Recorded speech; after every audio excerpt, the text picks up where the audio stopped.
Hi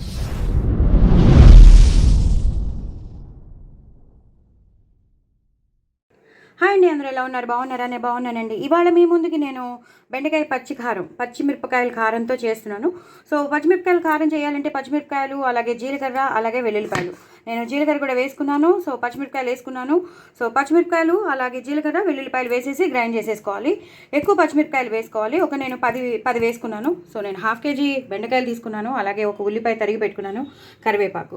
so next ఆ procedure అయితే నేను మళ్ళీ మీకు చూపించేస్తాను. ఫస్ట్ మీకు మసాలా ఏంటో తెలియాలి కాబట్టి నేను చూపిస్తున్నాను. సో ఇవి నేను గ్రైండ్ చేసి పెట్టేసుకుంటాను ఫస్ట్ అయితే. సో గ్రైండ్ చేసుకున్నాక నెక్స్ట్ ప్రొసీజర్ మీకు చూపిస్తాను. హాయ్ అండి, అందరూ ఎలా ఉన్నారు? బాగున్నారా? నేను బాగున్నానండి.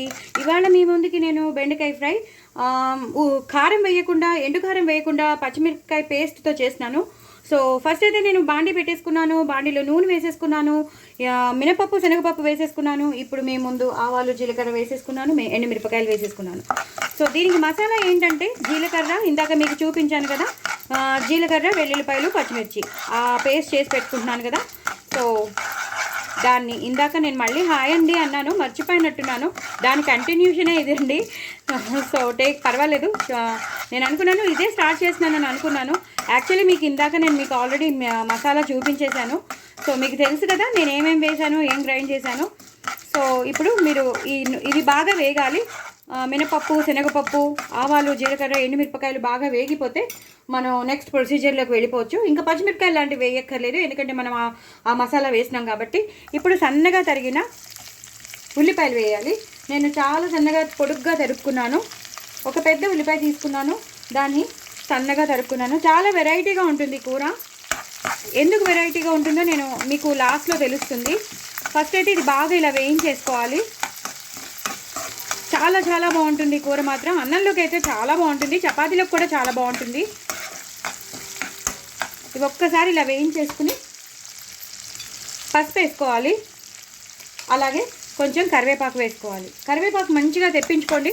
ఫ్రెష్ కరివేపాకు వాసన వస్తేనే ఈ కూరకి చాలా ఫ్లేవర్గా ఎంత ఉంటే అంత బాగుంటుంది. సో తప్పకుండా ఫ్రెష్ కరివేపాకు వాడండి. ఇవి ఒక్కసారి మగ్గాలండి. మగ్గాక మీకు చూపిస్తాను కదండి. ఎంతో బాగా వేగిపోయాయి, ఉల్లిపాయలు బాగా వేగిపోతున్నాయి. ఈ టైంలోనే నేను ఇందాక మీకు చూపించిన పచ్చిమిరపకాయలు, వెల్లుల్లిపాయలు, జీలకర్ర పేస్ట్ వేసేసుకోవాలి. ఇది వేసాక మనం అప్పుడు బెండకాయలు వేయాలి. సో నేను ఒక 3 స్పూన్లు వేసుకున్నాను. మీరు చూసుకుని మీకు కారానికి తగినంత మీరు వేసుకోండి.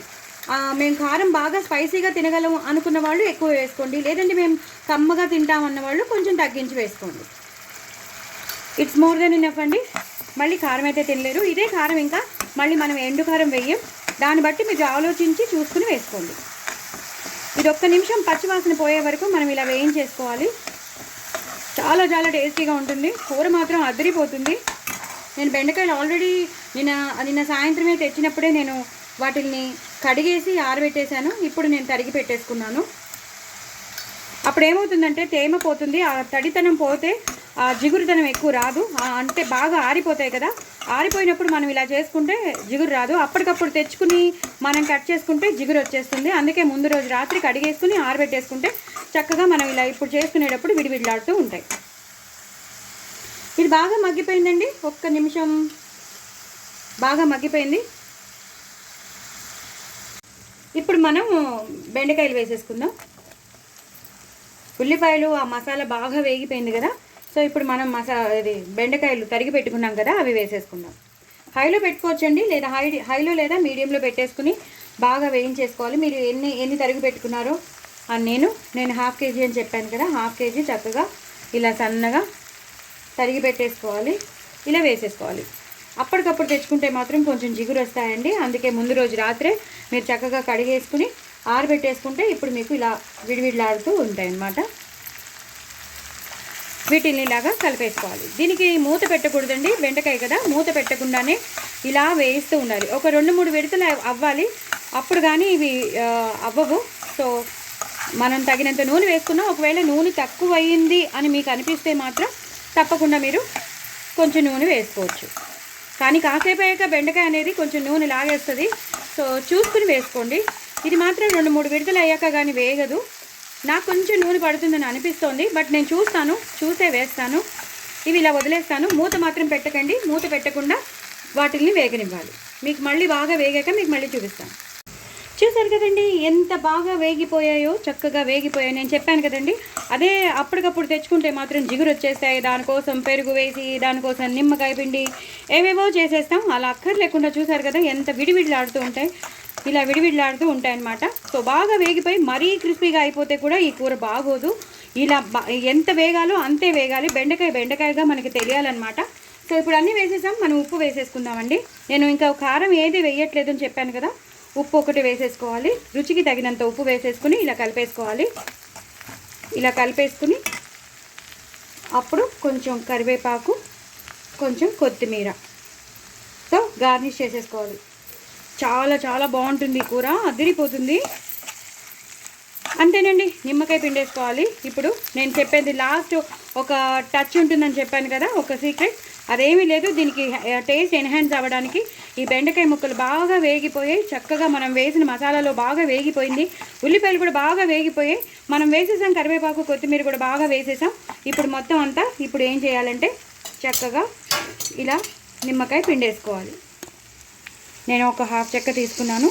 ఇలా నిమ్మకాయ పిండేసుకోవాలి. చాలా చాలా టేస్టీగా ఉంటుంది. నేను బంద్ చేసేసానండి, ఇంకా అక్కర్లేదు, అయిపోయింది, కూర అయిపోయింది. సో బంద్ చేసేసాక నేను నిమ్మకాయ పిండేశాను. ఇలా వేడిగా ఉన్న దాంట్లోనే కొంచెం అంటే బంద్ చేసేసాక నేను వేసేసాను అనమాట. సో ఇలా కలిపేసుకోవాలి. పుల్లగా భలే బాగుంటుంది, భలే స్పైసీగా ఉంటుంది. ఎందుకంటే మనం పచ్చిమిరపకాయ పేస్ట్ వేసాం కాబట్టి.